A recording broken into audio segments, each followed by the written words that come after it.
Hey y'all, so today is Money Monday and I wanted to talk about why do we make bad financial decisions when we know, that we should be doing better. Why do I, why do you, why do we, why do we do these things? Many of them, that are detrimental just to our financial success.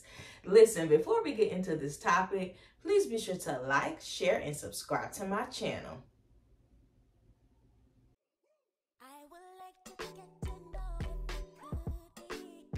The first reason why I think that people make bad financial decisions is the people around them.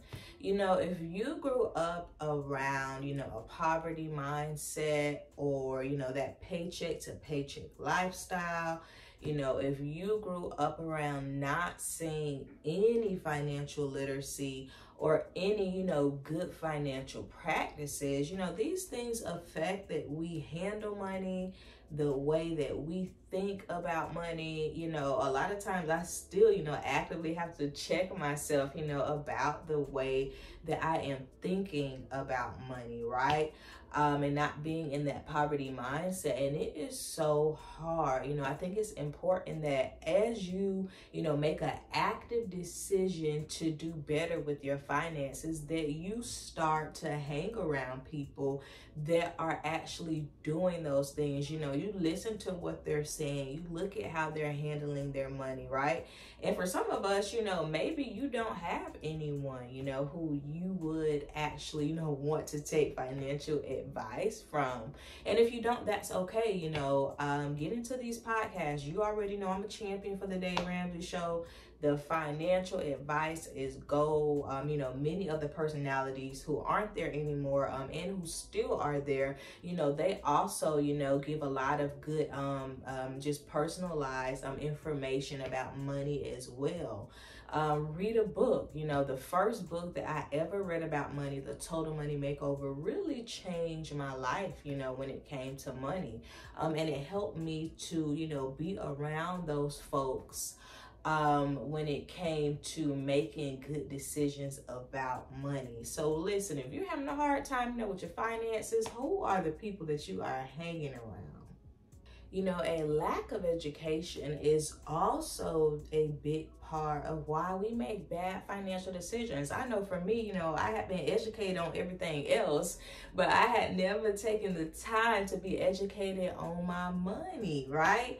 Education is power. And as a educator by trade, like, these are things that I know, right? If you want to learn something, you got to crack open a book. You got to watch a video. You got to talk to some people. You got to take a class.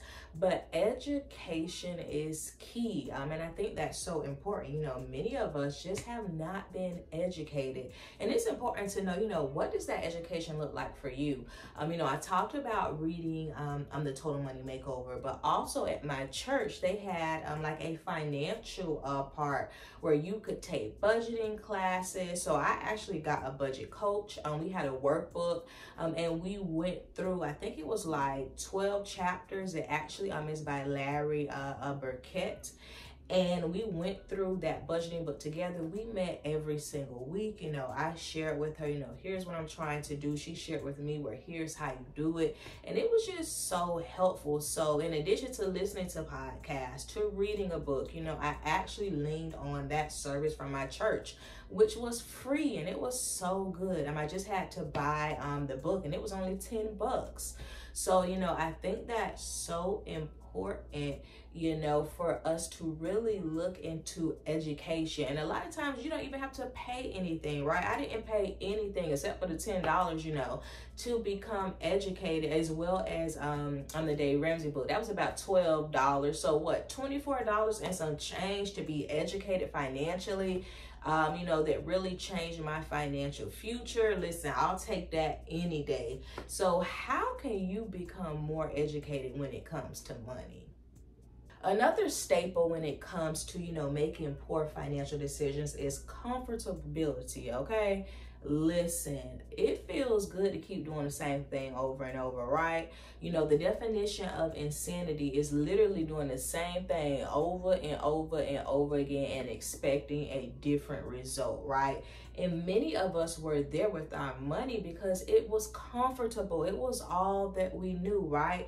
Just because you don't like something and you know that you need to make a change, you know, that doesn't mean that you're going to do it. So, you know, being stuck in that same, you know, just rat race, it felt good to me, you know, at times. It was all that I knew. You know, doing something different was like, whoa, wait a minute, you know, let me really, you know, check the T's and dot the I's, you know, all those things, which was not happening. You know, I was just being comfortable. So I think that's so important, you know, to ask yourself, am I still in this same financial position because I want to be comfortable?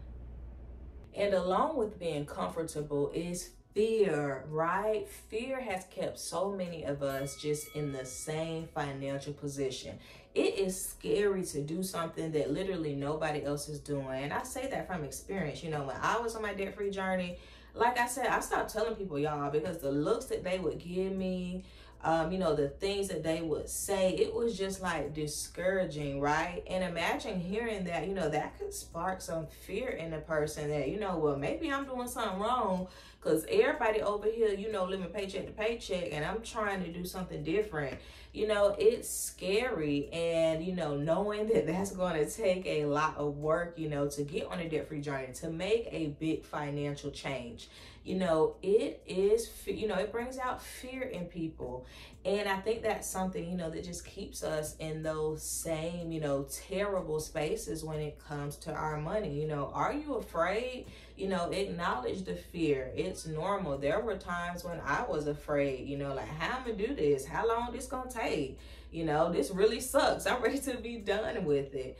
But, you know, that's how you know that you're on the right track, you know, when it scares you. And it's like, oh my gosh, like, oh, I can't believe I'm doing this. You know, when it scares you, you are at the right place, right? So do it scared. You know, they always say that, do it scared. You know, as I got in the routine of, you know, working my side hustles, paying, you know, all this debt off, it became, you know, something that was second nature to me. And that fear, you know, went away. Imagine if I had stayed scared, right?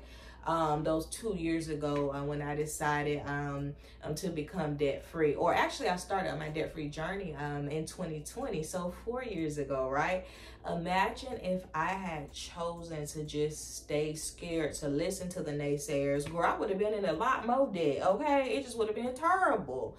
You know, probably would have still been at a job that I hated, you know. So it's those little things that, you know, when you look back, you know, it'll be all worth it. So I think it's important, you know, to really look at these things. You know, are you being comfortable? Are you scared?